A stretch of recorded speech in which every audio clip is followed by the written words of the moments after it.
wave underground. Okay? So the concept here is simply yung ating structure from straight, gagalaw siyang gaganon, and then magmo-move siya ulit na ganon. Okay? So like the behavior, so originally naka-straight and then magmo-move, then magpo-produce tayo, and then babalik na straight, and then dito naman siya magmo-move. So in other words, para siyang paganon-ganon. Okay?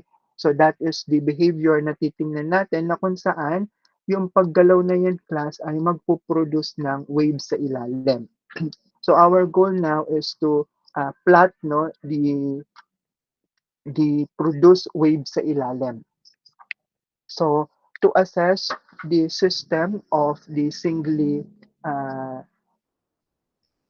motions natin, so we will utilize your knowledge in dynamics of rigid bodies where we input the Amber's principle or the Newton's principle. So we are using this spring mass system na kung saan makikita natin na hihila-hilahin, no? So once na hinihila, parang magpo-produce siya dito ng mga graph. No, so the Amber's principle, we use the summation of forces along the x o pwede din sa y. So kung ano yung gagamitin natin, so yun din yung mapoproduce na acceleration dito. So since along horizontal yung ating gagamitin, so ang mangyayari sa atin ay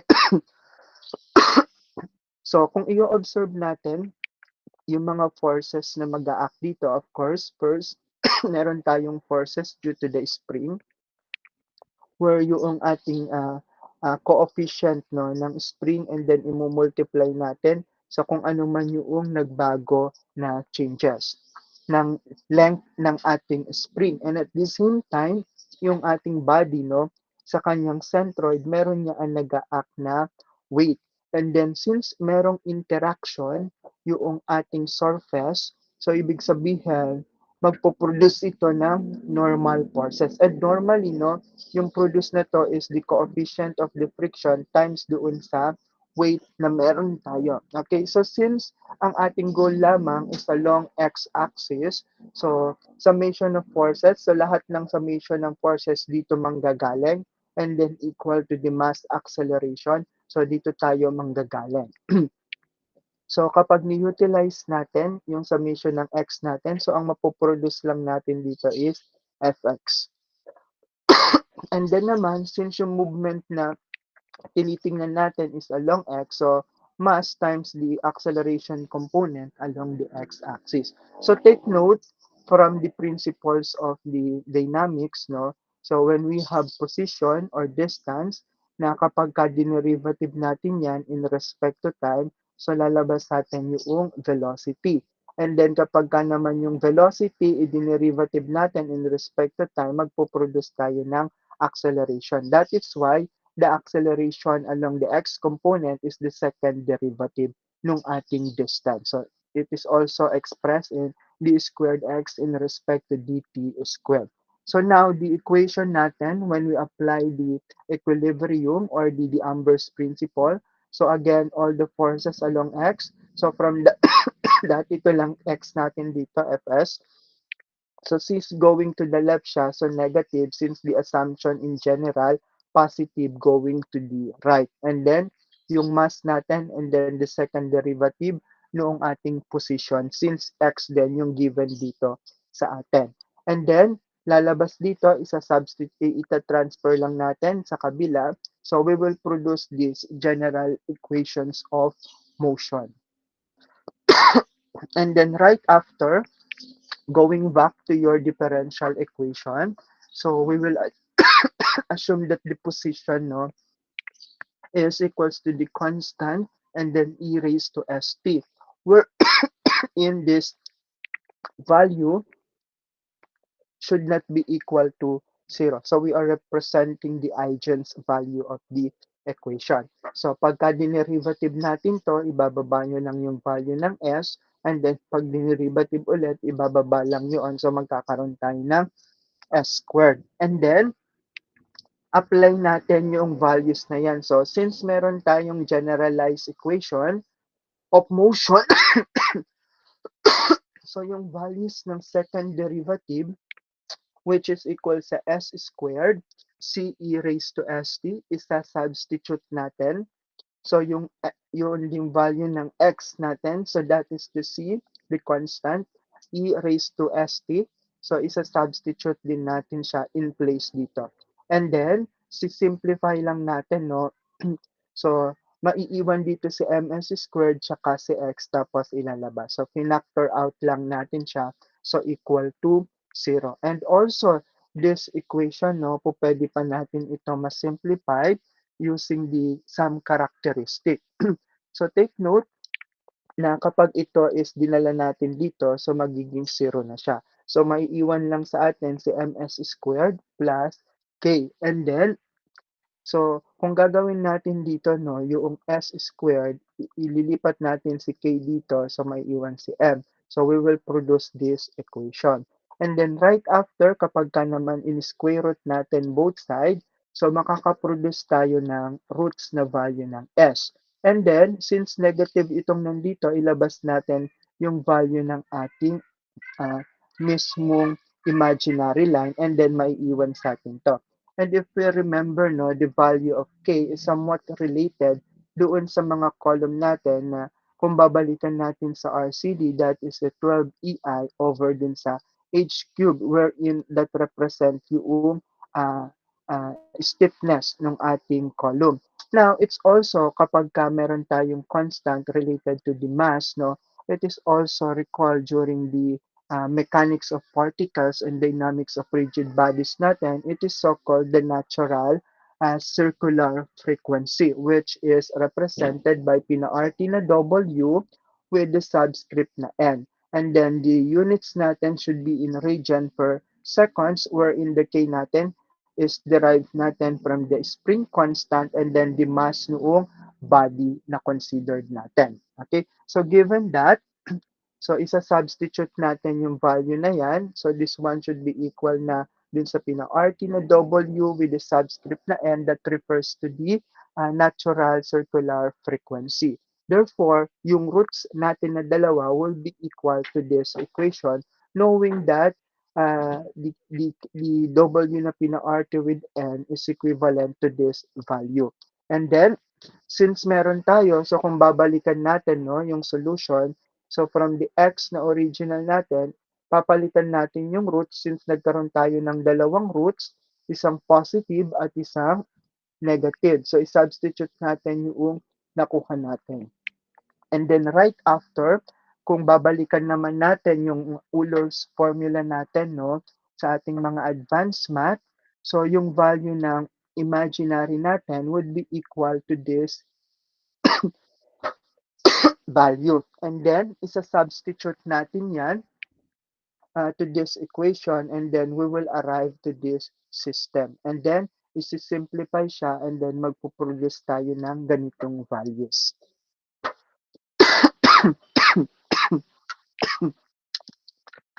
For a while,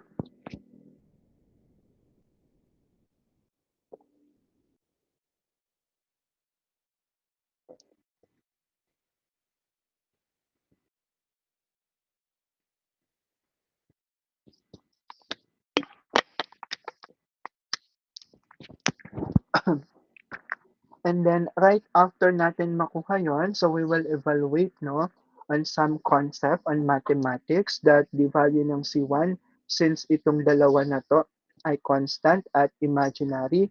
So it is comes from the roots no. So when we said pinag-add natin sila, so we will produce the 2a as our symbol and then kapag dinidak naman natin with the value of the imaginary, so we have the 2bi squared.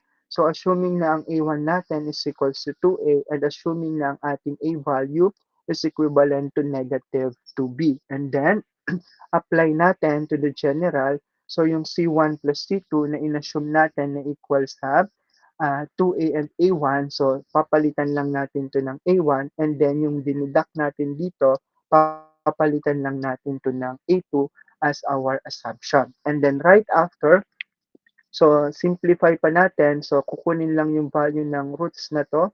So square root ng A1 a sub 1 squared plus a sub 2 squared and then we will be getting this constant or resultant. And then simplified. So this angle would be equivalent to these values. And now, after that, no, so for the particular condition, as the x natin approaches to zero, so our x is equals to zero also. Now, kapag ka ang first derivative natin is equal to zero, that would be resulting the initial velocity. So from the condition, kapag ka ang ating x is equals to zero, so yung values na tong buo na to magiging initial position. And then kapag ka naman yung first derivative at any time t, no, equivalent siya dito.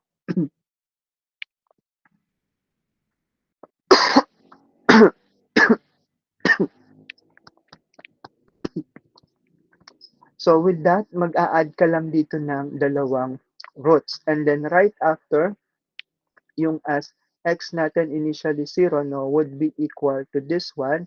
And then, ito naman is magiging equal dito. Then, isa-substitute nyo dito, isa-substitute natin doon, and then we will arrive to this equation. And then, ito na yung sinubstitute, and then this will be now our final equation, wherein the angle should be equal to this equation. Now, kapag ka naglagay tayo ng any time, any value ng angular velocity, we will produce this graph. And then, yung mga values na meron tayo, no? So, yung normal period niya from this amplitude up to this amplitude, so, yung total distance na yon would be equal doon sa normal period, that is 2 pi over doon sa rotational natin. And then, yung frequency natin, that is simply yung 1 over dito sa rotation or equivalent siya sa Wn o pina-RT na W with the subscript na N over the 2 pi. And then, simply, yun din ating value ng Wn, it is simply 2 pi and then yung kanyang frequency circular. So, yan yung mga parameters para makapag-produce tayo ng graph or amplitude during the earthquake. So, ibig sabihin niyan, once na gumagalaw yan, ito yung kanyang napoproduce na graph sa ilalim. So, that is only case ang free fall natin o free movement. No? So, in other cases, nag-introduce tayo ng mga damper. So, pag nag-introduce tayo ng damper, we will also encounter yung mag-a-add na tayo dito ng value. So kanina, meron lang tayong kx, the u refers to the x or the distance natin na nababago, no? So dito din yung first derivative and then yung constant. So let us now applying the free vibration with the damping. So same concept din tayo, but the viscous damping force natin would be proportional to the velocity. So therefore, yung ma-add na forces sa atin is equivalent sa negative. And then take note, kaya ito naging first derivative, meron tayong initial distance. And then yung distance na yan, pag i-derivative natin in respect sa time, that is velocity or it is represented as first derivative ng velocity. Kaya ito nakaganito. Okay? And then yung constant natin is negative kasi away tayo doon sa direction. And then right after, we apply the D'Alembert or the Newton's law. Again, summation of forces equals to mass acceleration. So, the mass ng body is equals to the second derivative kasi ito ay equivalent sa acceleration. Again na, baka kalimutan, x, tapos dx over sa dt is equals to velocity, dv over dt is equals to the acceleration. So, pangalawang derivative natin na to, so it is also represented by this one. So, kaya pag makikita ni second derivative, it refers to the acceleration. Now, let's talk to the simple concept. So, meron tayong kx, wherein the value ng k natin, no? Yung value ng k natin dito, originally, plus kung ano man yung madudugtong kapag ka naglagay na tayo ng mass. So, that is equivalent sa k and then deflection nung ating spring and then plus yung kanyang original. Plus, dahil paakyat dito, no, yung ating value, that is the constant, and then yung first derivative, that is, sabi natin kanina, equivalent or proportional to the velocity. That is referred to the viscous damping force. And then, right after that, yung mass acceleration natin. So, since pa-vertical, so maisasama natin yung negative mg. And then, solving simultaneously, no? So, we will encounter or produce this motion of equation wherein mass and then second derivative, or that is the acceleration, plus c, and that velocity plus kx is equal to 0. Since it is almost equal to the first motion natin ng free damping, no, the difference is the introduction ng damper natin or damping. And then right after, same procedure, we will assume the value wherein the CEST natin should not be equal to 0. And then right after, substitute natin yung mga values na to. So for the second derivative, substitute natin yung s squared CE raised to ST. And then for the x natin, first derivative, we have the SCE raised to ST, and then yung ating k na CE raised to ST. And then simplify, since meron tong mga equivalent, no, or common, so may iwan si ms squared plus si cs, and then plus yung k, tapos ilalabas lang natin to equal to 0. Again, plus pag ito nilabas natin doon, will be resulting ng 0 na. So, maiiwan sa atin ngayon itong values na to. Kasi mawawala na to. And take note also, class, na since may s to, may n's to, no? So, we will produce a quadratic equation. So, from quadratic equation, we can produce yung roots natin. So, meron tayong dalawang roots. So, pag sinolve natin siya, will result to this value. So, same lang sa positive tsaka isang negative. And then right after, yung nakuha natin na roots na yon, pag in-apply natin sa general equation natin ng x, so ito yung na-produce natin since dalawa yung roots, and then nag-produce tayo ng S1 and then S2, and then i-substitute natin yung value ng S1 na nakuha natin dito, and then yung S2 din na nakuha natin to this process. And then ito yung ibibigay sa atin now na equation. And then right after is balikan lang natin from the original. So, i-multiply nyo ito, class, by 1 over m, and then will give us the second derivative, and then ito is over, and then ito is over din natin dito. So, go over m, over m, over m, over m. So, maka-cancel, kaya ito yung mapoproduce sa atin. And then right after, so kung matatandaan natin that this value kapag in-square root lang natin to will equal to the natural frequency. And then yung value ng c raised to m naman natin, no? Kung babalikan natin yung ating portion dito kanina sa nakuha natin na roots, and then kukunin natin, i-extract natin siya, we will produce this equation. Now, since meron tayong tinatawag na damping ratio, that is equivalent to C constant over 2 km. So, pwede din natin siyang makuha dito. So, C and, and then yung 2 km. So, C and then 2, tsaka isang values na to, no? So, maiiwan dito sa atin yung 2 square root of k and then square root of m, or simply the 2 square root of k over m natin. Okay? So, after that, na ma-evaluate natin, so pwede natin itong gamitin. So, since the damping ratio will be presented as this symbol, so ito ngayon ay pwede din natin gamitin. As since yung value ng ating pina-RT na W with the subscript na N is equivalent lang sa K over M. So, yung mapoproduce nating value ng C over M now ngayon is equivalent dito. And then right after, isa-substitute lang natin siya. So again, we have the second derivative, and then 2, and then yung values niya originally, no, cx. So para makuha natin c over m, that is equivalent dito. So 2, and then yung damping ratio, and then yung w na pina-arte plus the subscript ng n. So ito yung mapoproduce natin, and then times natin dito sa first derivative or the velocity. And then dito naman, ano ba yung nandiyan dyan? So, yung value ng K natin, no? So, K over M, that is simply equivalent to this equation. So, substitute nyo lang and then we will produce this equation. And then again, makakakuha tayo ng quadratic since yung values natin dito ay naka-second derivative. So, may first derivative and then we have the constant x natin. So, evaluating the roots, we will arrive to this general equation and then isang positive, isang negative ulit siya. And then right after, evaluate natin. So, i-substitute natin, no? Since may mga values na tayo na to, substitute natin and we will arrive to this equation.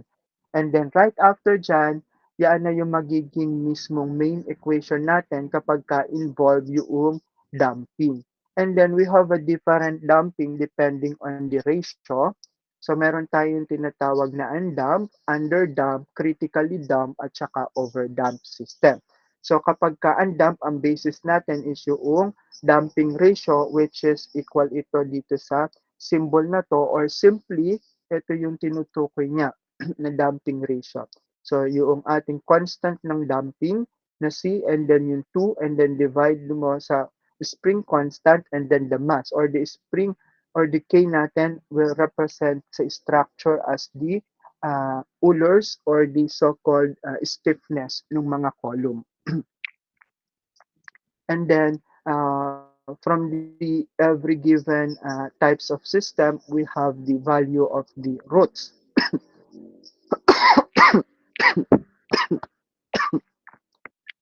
And then right after, let us assess individually. So for a damped system, so since the value ng ating damping ratio is equals to 0, and our generalized equation of motion, so we will arrive to this roots, and then same procedure then, and then we will uh, bottom line to this equation and this equation.